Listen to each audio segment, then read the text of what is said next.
পাহাড়পুর বৌদ্ধবিহার বা সোমপুর বৌদ্ধবিহার বলা যায় বাংলাদেশের ভিতর সবচেয়ে একটি জনপ্রিয় ও ঐতিহাসিক স্থান। ইউনেস্কোর মতে পাহাড়পুর বিহার বা সোমপুর বৌদ্ধবিহার দক্ষিণ হিমালয়ের দ্বিতীয় বৃহত্তম বৌদ্ধবিহার। আয়তনে এর সাথে ভারতের নালান্দা মহাবিহারের তুলনা হতে পারে।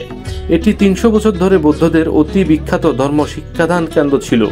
শুধু উপমহাদেশের বিভিন্ন স্থান থেকে নয়, বরং চীন, তিব্বত, মায়ানমার, মালয়েশিয়া, ইন্দোনেশিয়া, কম্বোডিয়া প্রভৃতি দেশের বৌদ্ধরা এখানে ধর্মজ্ঞান অর্জন করতে আসতেন।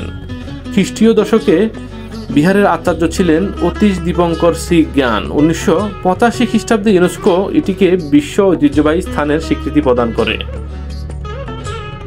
পুণ্ড্রবর্ধনের রাজধানী পুণ্ডনগর বর্তমান মহাস্থান এবং অপর শহর কুটিবস্য বর্তমান বানগড় এর মাঝামাঝি স্থানে অবস্থিত ছিল সোমপুর মহাবিহার।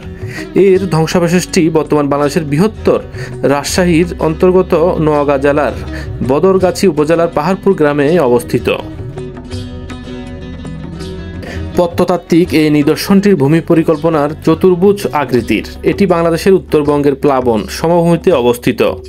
প্লাইনস্টোসিন যুগের বরেন্দ্র নামক অনুচ্চ এলাকায় অন্তর্ভুক্ত। মাটিতে লোহজাত পদার্থের উপস্থিতির কারণে মাটি লালচে। অবশ্যই বর্তমানে মাটি অধিকাংশ স্থানে ফলনের নিচে ঢাকা পড়েছে। পার্শ্ববর্তী সমতল ভূমি থেকে প্রায় ৩০.৩০ মিটার উঁচুতে অবস্থিত পাহাড় সদৃশ্য স্থাপনা হিসাবে এটি টিকে রয়েছে। স্থানীয় লোকজন একে গোপাল চিতার পাহাড় আখ্যায়িত করত।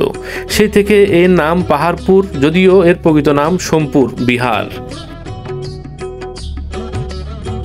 চলুন এই পাহাড়পুর বৌদ্ধবিহারের ইতিহাস জেনে আসি।